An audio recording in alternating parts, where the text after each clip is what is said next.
एक गांव में बहुत ही अमीर सेठ रहा करता था, लेकिन वो बचपन से ही बहुत कंजूस था। उसकी इसी आदत की वजह से उसकी बीवी भी बड़ी परेशान रहा करती थी और उसका एक बेटा भी था।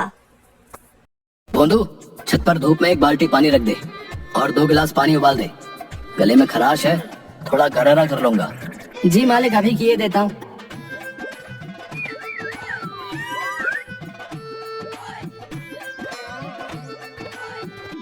ये लीजिए मालिक, 1 गिलास गर्म पानी, कर लीजिए गरारा। अरे वाह, तुम तो बहुत समझदार हो गए हो भोंदू, एक ही गिलास में काम चला लिया। चल चल, अभी छत पर का पानी वाला बाल्टी नीचे ले आ। गर्म हो गए होंगे, इसमें से आधा गिलास गर्म पानी बाल्टी में डाल दे। आज बहुत ठंड है। आधा गिलास गर्म पानी में नहाएगा क्या और निचोड़ेगा क्या? अरे भोंदू, दुकान के लिए देर हो रही है, खाना अभी नहीं बना है क्या? मालिक, दाल अभी नहीं हुई है मालिक, दोपहर तक हो जाएगी तो पहुंचा दूंगा। अबे 4 घंटे में कौन सी दाल बनती है? पूरे महीने का ईंधन एक ही दिन में उड़ा देगा क्या? नहीं मालिक, अब मैं आपका नौकर हूँ, उस करोड़ीमल सेठ का नहीं, इसलिए अब मैं जो भी करूँगा आपके हिसाब से करूँगा। वो मालिक, मैंने जो आपको 2 गिलास पानी उबाल कर दिया था, उसकी भाप से आधा गिलास गर्म पानी इकट्ठा किया था। चलो अच्छा किया, उससे तुमने भी गरारा कर लिया ना। नहीं मालिक, मैं इतना मतलब ही थोड़ी ना हूँ। मैंने उसमें 2 गिलास और पानी डालकर दाल उबालने के लिए छत पर डाल दिया है, दोपहर तक दाल तैयार हो जाएगी। अच्छा, ऐसा सही में हो जाएगा? तब तो मेरा ईंधन भी बच जाएगा। आज तो प्रयोग कर रहा हूँ मालिक, अगर कामयाब रहा तो रोज इसी तरह बनाऊंगा। और मालिक, बाजार से एक अंडा ले आऊं क्या? अबे पागल हो गया है क्या? सावन के महीने में अंडा खाएगा? वो मालिक, मैं तो अगले महीने के लिए ही बोल रहा था कि अंडा ला कर रख देंगे, 1 महीने में मुर्गा बन जाएगा तो पूरा घर खाएगा। ले आ ले आ, आज तूने साबित कर दिया कि तू ही मेरा सच्चा नौकर है। हाँ। नहा धोकर सेठ तैयार होकर बैठा रहता है। तभी उसका बेटा राजा बाइक की चाबी लिए हुए आता है। राजू, ये मोटरसाइकिल की चाबी लेकर सुबह सुबह कहाँ चल दिए? चल इधर आ और बाइक की चाबी दे। अरे पापा, कॉलेज जा रहा हूँ पापा, लेट हो रहा है। चल इधर ला बाइक की चाबी। 5 मन अनाज खा खा के कितना मोटा हो गया है। साइकिलिंग कर साइकिलिंग। ये पकड़ साइकिल की चाबी और चल, मुझे दुकान पर छोड़ते हुए अपना कॉलेज निकल जाना। पापा, एक तो मैं 60 केजी का हूँ, ऊपर से आप 82 केजी के, साइकिल कहाँ उतना वजन सह पाएगी। ऐसा करते हैं, मोटरसाइकिल ले लेते हैं पापा, जल्दी पहुँच भी जाएंगे और दोनों उस पर निकल भी जाएंगे। चुपचाप साइकिल निकालो और मुझे दो, मैं दुकान तक साइकिल चला कर लेके जाऊंगा। तुम पीछे पीछे जॉगिंग करते हुए दुकान तक पहुंचो, फिर वहाँ से तुम साइकिल लेकर कॉलेज चले जाना। अरे काहे मेरे बच्चे के शरीर पर नजर लगा रहे हो? एक तो ऐसे ही सूख के कांटा हो रहा है, ऊपर से तुम इसको इतना परेशान करोगे तो बच्चा कैसे रह पाएगा? जी जा बेटा जा, तू अपना बाइक लेकर निकल, इन्हें जैसे जाना है वैसे जाए दुकान। अरे रज्जो, तुम दोनों एक दिन मुझे रोड पर ला दोगी। रुक राजू, मैं भी चलता हूँ। जब मोटरसाइकिल नहीं जा रहा है तो मैं अपना एनर्जी क्यों खत्म करूँ? मुझे दुकान पर छोड़ते चले जाना। बची हुई एनर्जी से दुकान में मैं 2-4 बोरियां उठाकर रख दूंगा। इसी तरह सेठ की कंजूसी की वजह से पूरा खानदान भी और पूरे गांव वाले भी बड़े परेशान थे। सेठ की कंजूसी का चर्चा दूर दूर तक मशहूर था।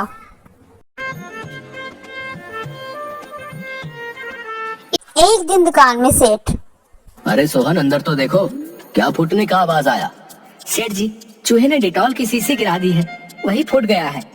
ये ले जाओ यहाँ से कपड़ा और डेटॉल को वहाँ से पोंछकर दूसरी शीशी में निचोड़ कर रख दो और कपड़ा लेकर मेरे पास वापस आओ।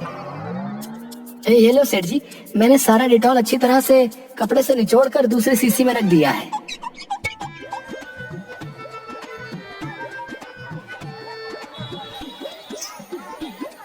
अरे, ये आपकी उंगली कैसे कट गई?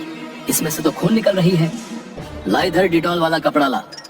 उतना डिटॉल बर्बाद हो गया, तुम लोगों का तो कुछ जाता नहीं है। मैंने इसलिए अपनी उंगली काट लिए ताकि इस डिटॉल का यूज कर सको, समझा? भाई, दाद देनी होगी आपकी कंजूसी को। क्या बोला? कुछ नहीं, बोल रहा हूँ कि दाद देनी होगी आपकी दिमाग की।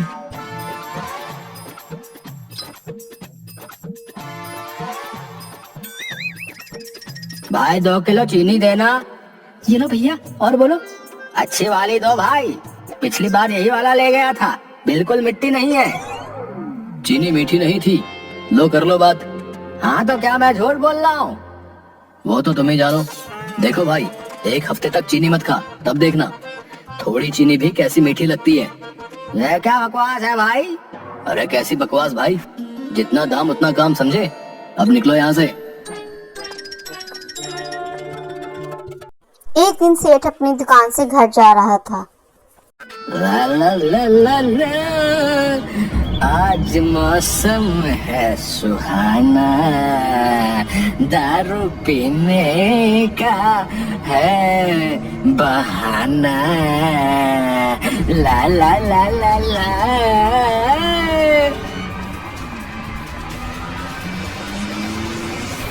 उसका एक गाड़ी से एक्सीडेंट हो गया।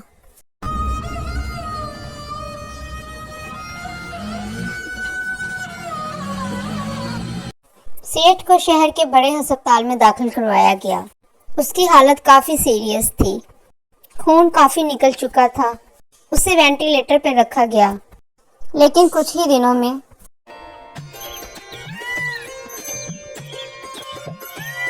वो ठीक होकर अपने घर आ गया।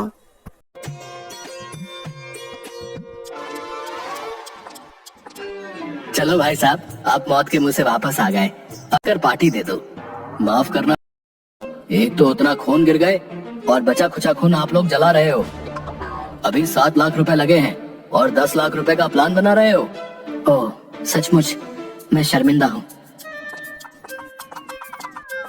क्यों जी, गलत बोले थे जो तुमने उन्हें इस कदर बोला कि बेचारे आंख नीचे किए हुए चले गए? आया था मुझसे पार्टी लेने, एक तो 7 लाख रुपए चले गए, ऊपर से 10 लाख के चूना लगाने चला है। कान खोल के सुन लो, अगर पार्टी नहीं हुई तो तुम्हारा 20 लाख रुपए का नुकसान नहीं करवाई तो मेरा नाम भी रज्जू नहीं। बीवी का हुक्म था और वो भी पैसों की धमकी, तो सेठ दावत के लिए मान जाता है और गांव जाकर लोगों को दावत देता है। सभी ने सोचा कि चलो कम से कम इस एक्सीडेंट से सेठ की कंजूसी चली गई और उन्हें दावत पे इनवाइट किया है। अब नहीं, खुशी खुशी दावत में आने का इजहार किया।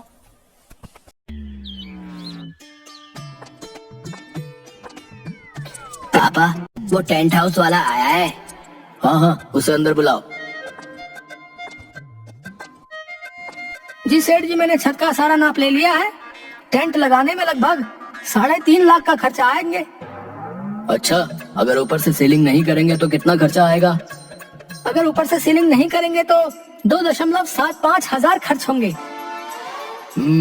अगर टेंट ना करें तो सिर्फ कुर्सी टेबल का क्या पड़ेगा? अगर टेंट ना कीजिए और बत्ती बाजा जनरेटर भी हटा दीजिए तो कुर्सी टेबल का 40,000 रुपया पड़ेगा। और अगर कुर्सी टेबल भी हटा दीजिए तो छत पर दरी बिछाकर अगर खिलाते हैं तो 300 रुपए के दरी में काम चल जाएगा। बहुत अच्छा, गुड, बहुत ही समझदार टेंट वाले हो तुम। मैं तुम्हारा टेंट का रेकमेंड अपने दोस्तों के साथ करूंगा। पापा वो टेंट वाला तो बिना कुछ एस्टिमेट बताए ही चला गया। अरे वो बहुत ही समझदार टेंट वाला था। 3.5 लाख रुपए उसने आज मुझे बचा दिया। मेरे इलाज में लगे 7 लाख का आधा पैसा आज रिकवर हो गया। पापा इनविटेशन कार्ड छपवाने के लिए 5,000 रुपए चाहिए था। अरे सबको तो मुंह से ही बोल दिए हैं, इनविटेशन कार्ड का क्या करोगे? वैसे भी इनविटेशन कार्ड अब पुराने हो गए हैं। जरा अपना मोबाइल का ब्लूटूथ ऑन कर डेटा देना। मैं अभी व्हाट्सएप से सभी को इनविटेशन भेज दे रहा हूँ। चलो, ये भी 5,000 बच गए। अभी भी 3,45,000 रुपए मुझे रिकवर करने होंगे।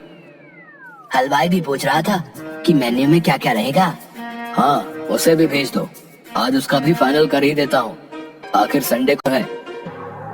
अरे यार, क्या हाल है? क्या बजट है तुम्हारा? ठीक है हजूर, वो 500 आदमियों का खाना बनाने का 20,000 लगेगा मालिक। अरे इतना चार्ज तो 5 स्टार होटल के शेफ भी नहीं लेता है एक दिन का खाने का।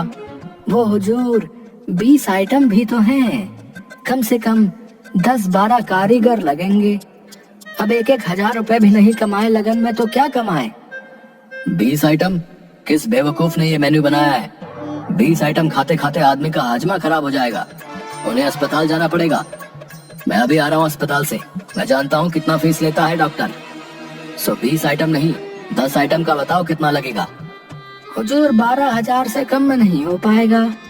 ठीक है, लेकिन जो भी आइटम बनाओगे मेरे ऑर्डर के बिना खाने के लिए नहीं भेजोगे। अगर भेज दिए तो उसके पैसे काट लूंगा और उस आइटम में लगा मटेरियल का पैसा भी लूंगा, सो ध्यान रहे। ठीक है मालिक, आपके ऑर्डर के बिना कोई आइटम सर्व करने के लिए नहीं जाएगा। इसी तरह सारे इंतजामात करते करते आखिर दावत का दिन भी आ ही जाता है। दावत सेठ की छत के ऊपर जाड़े की धूप में ओपन रखा गया था। दावत का टाइम सुबह 10 बजे से शाम 5 बजे तक का रखा गया था। 9 बजे से ही लोग आने शुरू हो गए थे। जी, इस प्लेट में सभी आइटम डाल दो, मैं नीचे जाकर खा लूंगी। ऊपर सबके सामने खाने में शर्म आ रही है। प्लेट रख, प्लेट रख। सेठ इसी प्लेट का लोगों से पैसा वसूलेगा। इसका धन शैतान भी नहीं बचा पाएगा। सिंह साहब, ये कंजूस सेठ तो बहुत बड़ा भव्य मकान बनवा रखा है। विश्वास नहीं होता कि इतना खर्चा मकान में इसने कैसे किया होगा। अरे बंसी जी, जब पहला पहला करोड़पति बना था तो उसमें थोड़ा दिखावा भी आ गया था। चलो देर से ही सही, सेठ बंसी का कंजूसीपन तो कम से कम दूर हुआ ना। देखिए सेठ बंसी इधर ही आ रहे हैं। अरे साहब, कोने में क्यों खड़े हैं? आइए दरी पर बैठकर आराम से बातें करते हैं। आज तो छुट्टी का दिन, इसलिए मैंने आज दावत दी ताकि आप लोग किसी को भी काम छोड़कर आना न पड़े।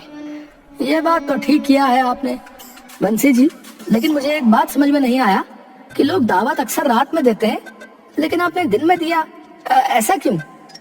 देखिए, जो लोग रात में दावत देते हैं वो दरअसल आपको खाना खिलाते ही नहीं। क्यों, ऐसा क्यों? क्योंकि रात में ज्यादा खाना खाने से भोजन पचता नहीं है और आपको डॉक्टर के पास जाना पड़ जाता है। इसलिए मैंने दिन में दावत रखा। जो मजा जमीन पर बैठकर खाने में है वो कुर्सी टेबल में कहाँ है, इसलिए मैंने सारा कुर्सी टेबल मना कर दिया। बहुत सही किया, लेकिन दावत में थोड़ा गाना बजाना म्यूजिक होता है तो मन लगता है। जब दावत दे रहे हैं तो गाना बजाकर बत्ती जलाकर दिखाना क्या? मैं दिखावे में विश्वास नहीं रखता। दूसरी बात, म्यूजिक के धुन में एक दूसरे से बात करना मुश्किल होता है, इसलिए मैंने बत्ती बाजा सब कैंसिल करवा दिए। ओपन स्काई में जाड़े के गुनगुनी धूप में पिकनिक का मजा लीजिए।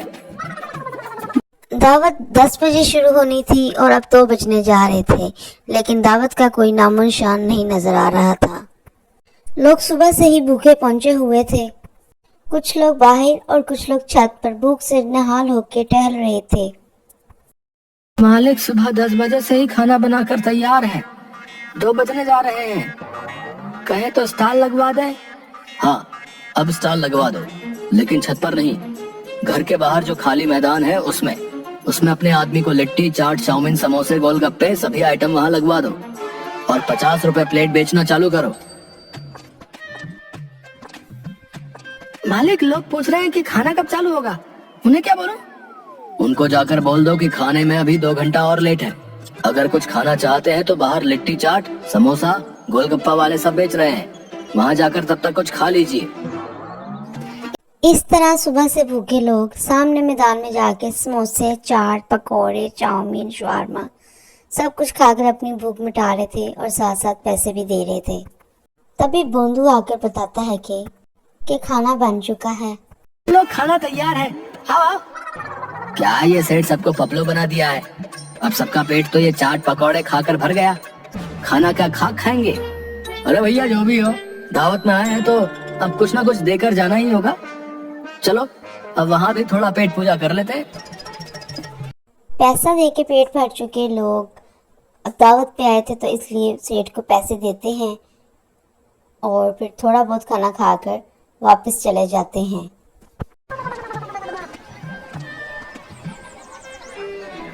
देखा भोंदू, मोहल्ले वाले मुझसे दावत लेकर मुझे चूना लगाने चले थे।